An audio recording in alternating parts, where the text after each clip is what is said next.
I'm told that the best podcasts are true crime podcasts, so this is my true crime episode. David Mittelman is the founder of Othram, a company that has completely reinvented how to evaluate DNA. They are solving cold cases left and right, identifying unidentified victims, and catching criminals that have been getting away with their crimes, sometimes for decades. His stories are absolutely riveting. I now know why true crime podcasts are the most popular. This is a bit of optimism. David, thanks so much for taking the time. I really appreciate it. Just so people know what you do, can you share a cold case that your team has cracked so that we really get a sense of how special your work is? I'll tell you one story that comes to mind. There was a girl, she was a 17-year-old high school cheerleader. Her name was Carla Walker. This was 1974, and she was coming back from a Valentine's Day dance in February, and she was going to high school in Fort Worth, Texas. And she leaves the dance with her boyfriend in his vehicle. They end up parking behind a bowling alley, doing what high school kids do. And then out of the blue, according to the boyfriend, some guy just comes out of the darkness, pulls open the door, yanks her out of the car, and that's it. He never sees her again. At the time, it was such a wild story. It's like, who is this guy? He didn't know who it was. Just randomly out of the blue comes out and grabs the girl and runs. And she was found, unfortunately, brutally beaten, raped, and murdered not long after, just a few days after, in a culvert. And the law enforcement in the area worked the case to the best they could. Looked at lots of folks, talked to everyone, obviously her school friends, known associates, everybody. And the case just didn't go anywhere. They couldn't figure out who it was. And so this case ended up sitting ultimately for 46 years until we got involved. And through the course of the investigation, the CODIS system, which is our national system run by the FBI to catalog DNA profiles from crimes, that kind of came into prominence in the mid 90s. And in the early 2000s, they started looking at a whole lot of cases in new ways and going back to see if they could develop these DNA profiles timed to people. And so they continued to work this case. It wasn't just sitting. They worked the case continuously. Right before we got involved, there's a guy, Paul Holes, and he was an investigator in California. He helped track down the Golden State Killer using some of these newer DNA techniques. And he was doing a TV show for NBC, and it was called The DNA of Murder. And he was profiling 10 cases that are these really kind of bizarre cold cases that never got solved, going back to revisit them to see if there was insight he could glean from the investigation and if ultimately DNA testing or something could help. And one of those cases, it was this case of Carla Walker, and they actually found a DNA profile that was from the crime scene in which Carla Walker was murdered. And they uploaded it to CODIS. There was no match. They used it to rule out a number of folks they thought might be involved. I mean, obviously, they test the boyfriend's DNA, anyone that knows her. Everyone's excluded. They've got this unknown male profile, and they can't figure out who it is. And so anyways, fast forwarding a little bit further, it's April of 2020. The show airs. And I like Paul Holes, so I can't resist. I see episode 9. All the cases kind of spoke to me, but it's episode 9 is in Fort Worth, Texas, just 3 hours from our office. And the story ends with a black title card that says DNA testing is in progress. Who knows what we'll find? But it's like an unfinished story. So I call Paul and I'm like, come on, man, you got to tell me what happens at the end. And he says, well, I'm really sorry. We ended up sending it out and they couldn't even build the kind of profile you would need to do some of these more newer advanced methods. So it looks like the case will remain cold. I said, that can't be. Like, I would like a chance to look at the case. Could you please introduce me? And so anyways, long story short, he introduces me to the Fort Worth Police Department, Detective Leah Wagner and Jeff Bennett. They tell me they've fully consumed. They didn't just fail, but they had fully consumed the DNA that they had available to them. There was another extract that had much less DNA and it was much worse quality, but it wasn't suitable for any testing. And I said, I'll take it. I'll take whatever you got. And so they deliver this DNA to us sometime in May. And my lab director is looking at the data. He knows that this is a high impact case and they've been asking about it. They're so nervous. And he's like, I'll just take a peek. And as he takes a peek, he sees connections at the genealogy side and the family records side. And he's like, I actually think I know what the answer is. So he pulls an all-nighter. We're looking at the information. It's July 4th. It was a Saturday, early in the morning. I'm at the gym and my director calls me and he's like, I think I have the answer. And I'm like, if you have the answer, let's call law enforcement. And the thing you got to know about these detectives, it's like nobody goes to cold case unless they really care about cases. A lot of cold case detectives will spend the entire cold case career, solving no cases or even one case. And I remember Jeff Bennett, he had told me, he's like, I just want to solve this one case before I retire. So anyways, I was like, I don't care if it's July 4th. We got to call the guy. So I call him on Saturday morning. He's still in bed.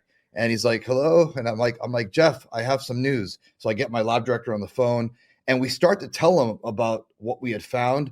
And we told him about the family we identified. We start discussing a surname, and there's these three brothers that we think could be involved. We don't even get past a surname. Jeff's like, hang on a second. I can hear him ruffling pages because I think he like sleeps with the case file.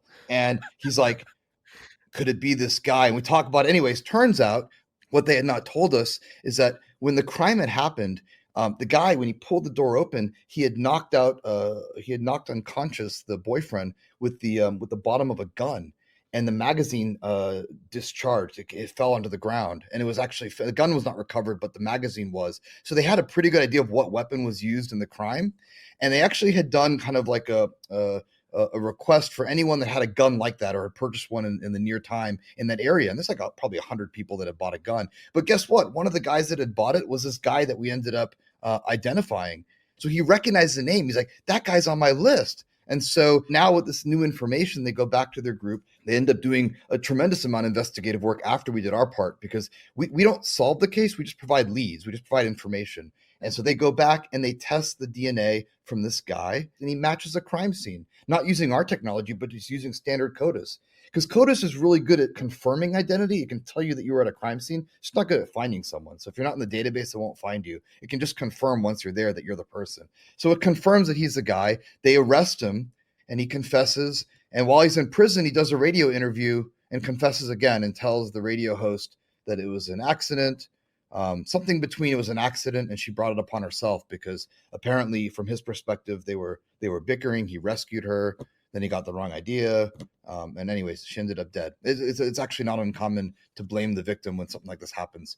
And then out of the blue, because the case has to have one more twist ending, he unconfesses and he says his confession was coerced. So it's a whole nother year until the fall of 2021 when we go to trial. Ultimately, he decides to once again confess. And so the case is closed. He's convicted and he's in prison now. So you have this event that happened in 1974, 46 years elapse. 2020, they come to Othram. We get him the leads they need. He's identified by the end of the year. And then in 2021, he's convicted. And so the punchline of the story is that going forward, it is unnecessary for people to wait 46 years to identify the suspect in a crime or to identify someone. There's a lot of unidentified persons, people that have died, some of them the victims of crimes. And it's like, how do you solve a crime if you don't even know who the victim is? And so these people remain unidentified forever, for decades. Yeah. And it doesn't have to happen anymore. The guy who was the brother of Carla Walker, his name is Jim. He's a wonderful fellow. He dedicated his life to this case. He's the one that made so much noise about the case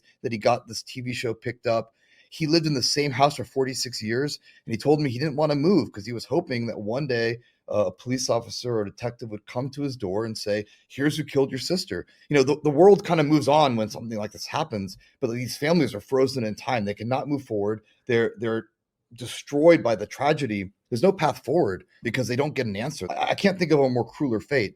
And it was an amazing thing to be able to see Jim Walker in court, able to address the person responsible. There's no way to bring back his sister, Carla, but like to the extent that you could give someone the opportunity to face the accused and have that discussion, express himself, like it happened. And he was very gracious, and family members from both sides of both families have come together since then. And it's really quite touching. I mean, it's insane if you're not in this field. It's insane to see how many people's lives are actually affected by a single crime. There's obviously the victim and the family, but there's friends, associates, the family members of those that do commit the crimes, but aren't really responsible. Like none of these people knew that he had done this. So anyways, it's a wonderful story. And I think it captures the magic that we're trying to scale to every family that's been tortured by a crime, and not just one. It is amazing. I'm bubbling with questions. What technology did you advance? Like, what is it about your lab that was able to solve this case where all the others who had tried and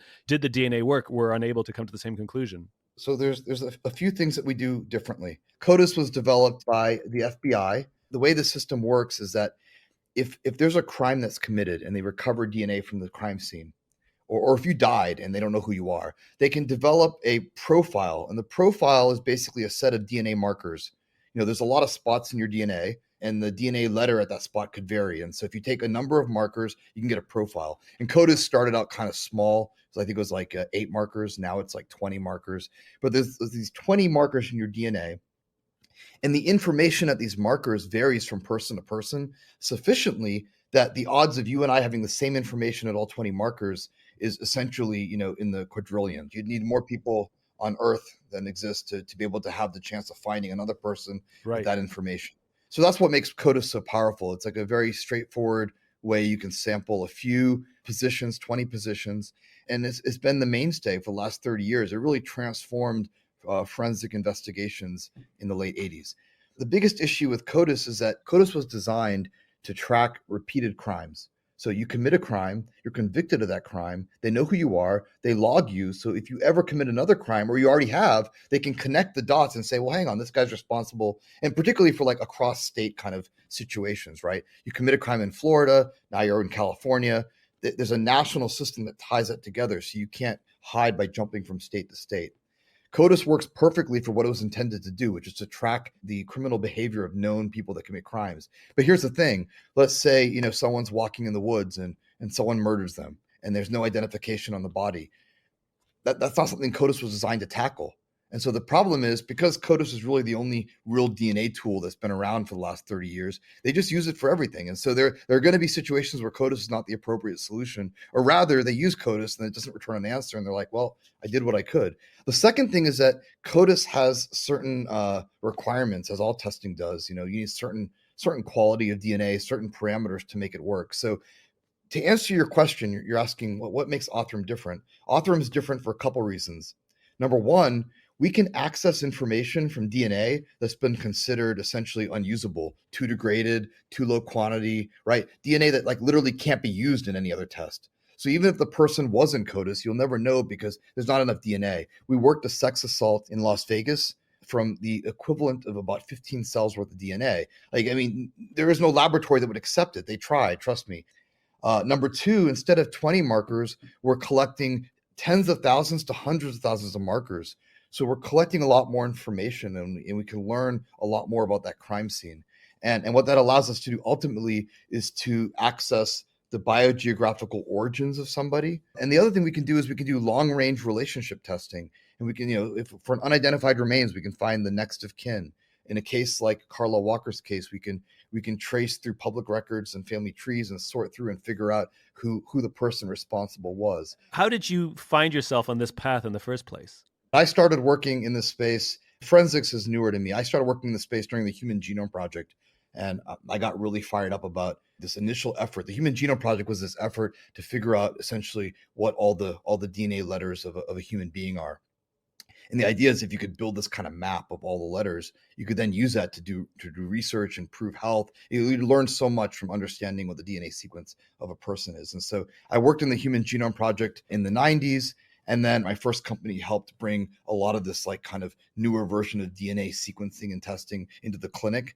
10 years ago, this stuff wasn't used in medicine. And now it's, you can get a DNA test for whatever you want on any street corner. But here's the thing. It was a few years ago. It was 2018 when we realized you can get a DNA test on any street corner to learn about a medical condition. But what street corner do you go on to solve a crime? And so there were some early ideas for how to tackle this problem. I proposed some ideas. I actually proposed some ideas to some folks in the government to see if we can get funding. And they were like, it sounds great. How much does it cost? And I was like, should be no more than like $20,000 or $30,000 a case. And they started laughing at me and they're like, that's ridiculous. So what happened is over the last 10 years, I kind of just doubled down on diagnostics and developing technology.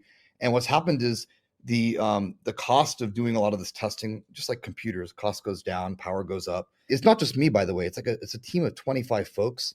And so we all have tackled different aspects of this problem from a medical and research perspective. And we're like, how cool would it be if we can make the world a better place with a different use of DNA testing, basically. And ended up being a lot harder than we thought it would be. But it's been really exciting because for any one case, that you provide even the smallest amount of value for. There are so many people that benefit on the other end of it. And so Yeah. it's just exhilarating. And it's why we get up in the morning. I mean, it's super exciting to be able to come and do that.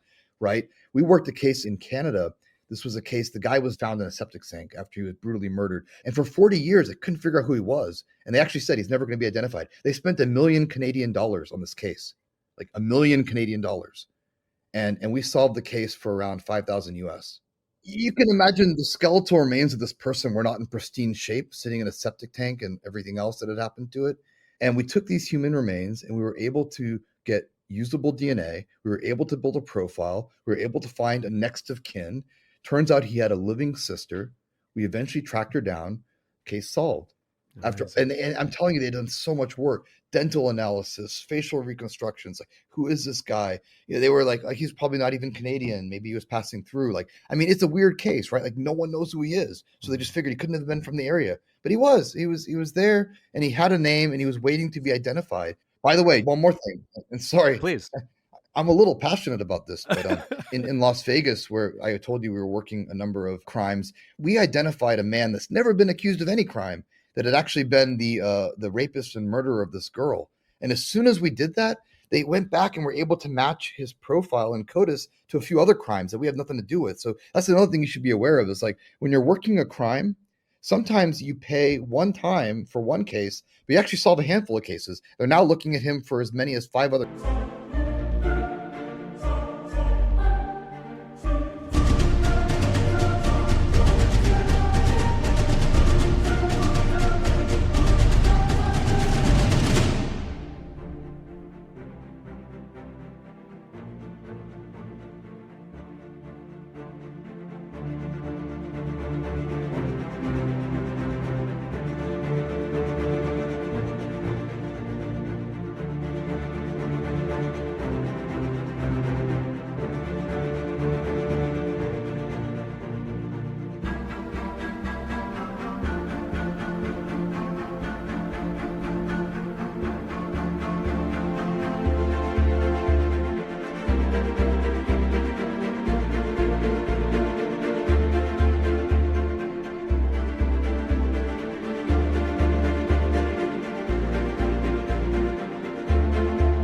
Cases. But when I visited your website, I was astonished that it's not just police that can give you a lead. People can submit their leads to you directly. Can you help me find my lost sibling? I found that so astonishing that you put yourself out there, you put your lab out there to say, how can we help you, to all of these people who may have lost somebody, recently or a long time ago. I really love the engagement. We have to work for law enforcement. They're our customer. They're the custodians of the evidence.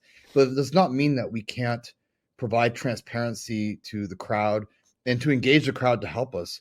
And, sometimes a crowd has suggestions for cases. Sometimes they have tips. Sometimes they want to share their DNA profile because it might be the stepping stone. They're not going to be closely related, but they could be distantly related and be the stepping stone to an identity. Sometimes they help us fund cases. We've literally crowdfunded cases for agencies that can't unlock federal funding yet or are still working through the grant process. And I got to tell you, like, what I love about those cases and what makes me most proud is you've probably never heard of most of those cases. Some of them are only a few years old, so they're not even cases that you're going to see they're never going to become cold cases. These cases get resolved now almost in real time. Like, that's the other thing to note, is we do cold cases. We do a lot of contemporary cases too. And these cases are not famous cases. So these are cases that without funding and without the notoriety may never get solved. I mean, I can't think of any time in my lifetime. I don't know if you.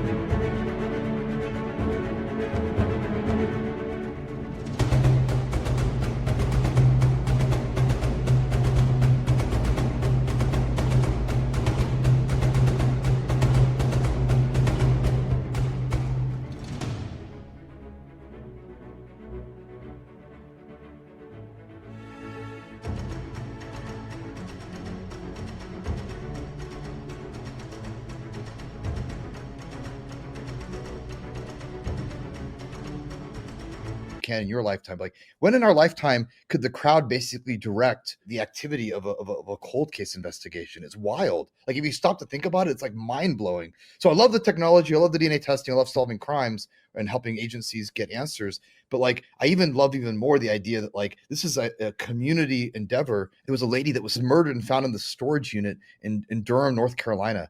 And the case went cold. They couldn't figure out who it is. And there was enough random people on the internet that were like, I want to know who she is. It's been enough years. It's time for her to go home. They literally crowdfunded this, and they went to the agency and were like, look, doesn't cost you a dime. Let's go knock out the case. And the thing you should know about these agencies is like, again, like there's no cold case detective that's like, I don't want to solve a crime. They all want to solve crimes, but they're hamstrung by having too much to do, too little resources. So you come to them and you're like, look, I'll do this testing and generate the leads at no cost to you. The crowd funded this.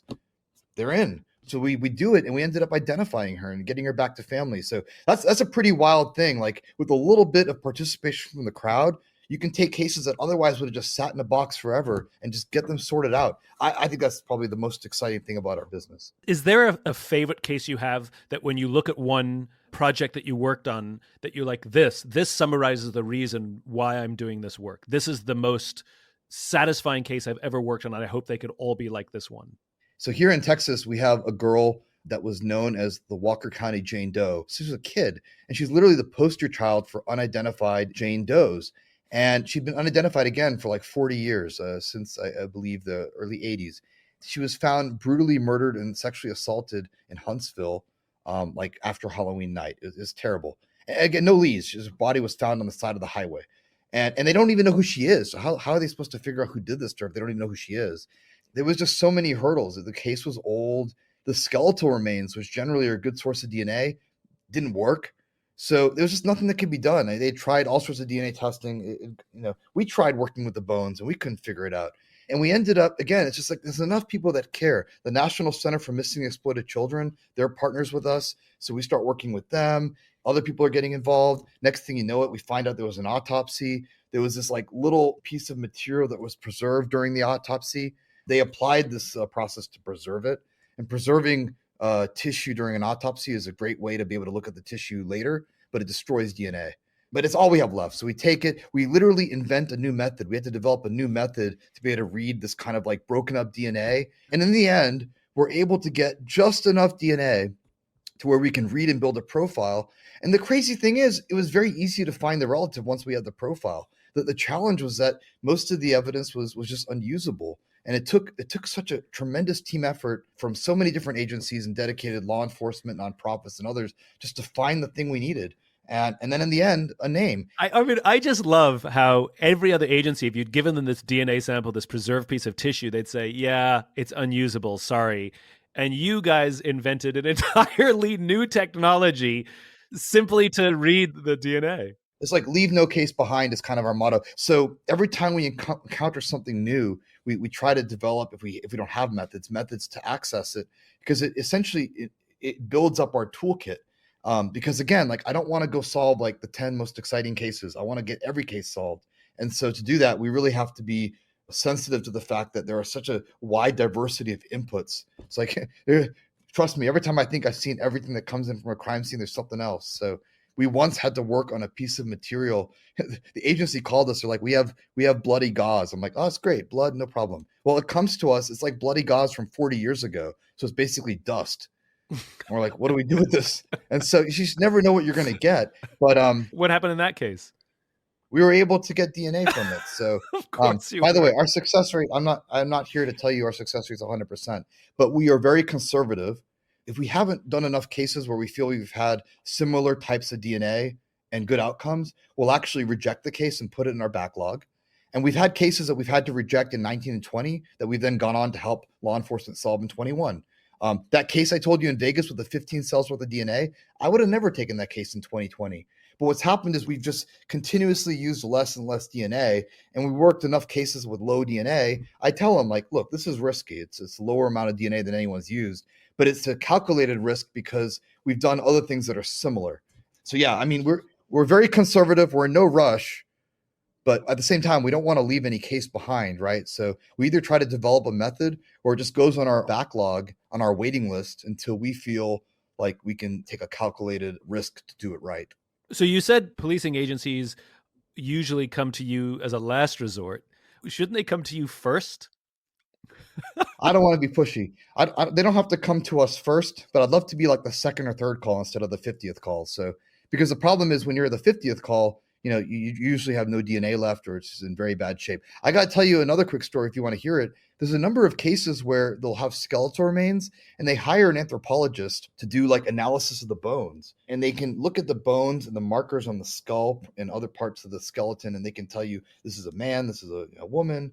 They try to guess, is this a person who's white? Is this a person who's Asian? Could this be a person that's African, right?